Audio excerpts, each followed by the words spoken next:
మరొక మాజీ మంత్రివర్యులు చెల్లిపోయిన వేణుగారు ఒక 2 నిమిషాలు మాట్లాడతారు. అయిపోయాక సార్ ఎస్ఆర్కే గారు మాట్లాడిన తర్వాత కార్యక్రమం కొనసాగుతుంది.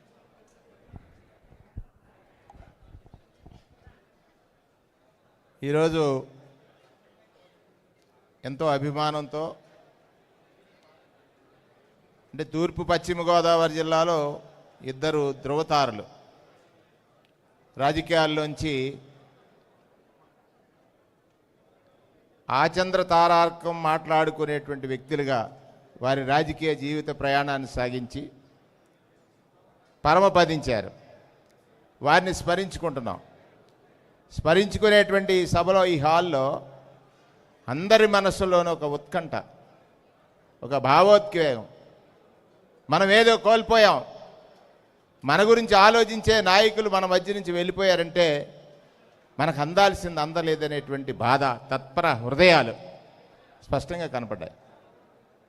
ప్రత్యేకంగా ఇక్కడ నేను మీ ముందు మాట్లాడగలుగుతున్నాను అంటే మొదటిగా స్మరించుకోవాల్సింది నా జీవితంలో కరెక్ట్గా 25 వసంతాల ముందు నన్ను ప్రోత్సహించినటువంటి నాయకుడు శ్రీ జక్కంపూడి రామ్మోహన్ రావు గారిని చెప్పడానికి చాలా బాధ.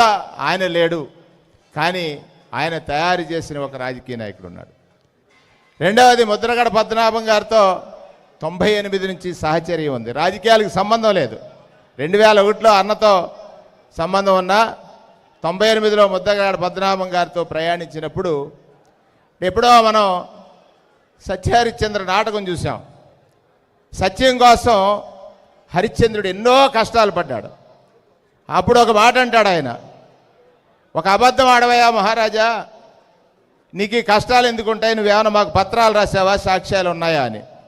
లేదు అంటాడు. సత్యేతరంబునకున్న మానసం గొప్పదంటాడు.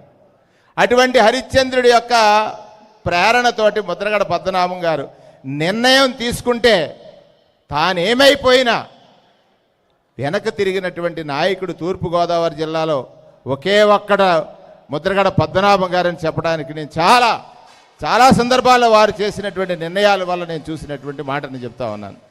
వారు ఇవాళ మన మధ్యలో లేకపోయినా ఆయన ఇచ్చినటువంటి స్ఫూర్తి మన మధ్యలో ఉంది. చెప్పాలంటే గంటలు చెప్పొచ్చు. ఆయనతో ప్రయాణం పలు సందర్భాల్లో ఆయన తీసుకున్న నిర్ణయాల్ని నిశితంగా పరిశీలించి పద్మనాభం గారిలా ఉండాలరా రాజకీయ నాయకుడు అనేటువంటి ప్రేరణ చాలామంది పొందారు. అందులో మేము ఒకళ్ళం అనేటువంటి మాట సందర్భంగా. అలాగే పిసిసి అధ్యక్షులుగా పనిచేసినటువంటి జిఎస్ రావు గారు, వారితో పాటు వారు పిసిసి పనిచేసే సమయంలో నేను కొంతకాలం డిసిసి అధ్యక్షుడిగా పనిచేసేటువంటి అవకాశం వచ్చింది. ఇరు జిల్లాలో, ఇవాళ తూర్పుగోదావరి జిల్లా, పశ్చిమ గోదావరి జిల్లాలో. రంగా గారు మొత్తం అందరికీ స్ఫూర్తిదాత.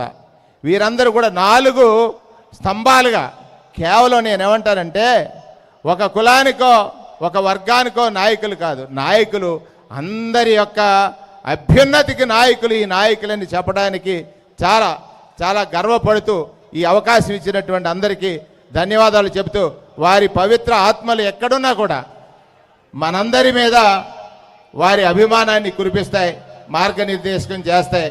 వారి కుటుంబ సభ్యులందరికీ కూడా ప్రగాఢమైనటువంటి సానుభూతిని వ్యక్తం చేస్తూ జై ముద్రగడ, జై జిఎస్ రావు.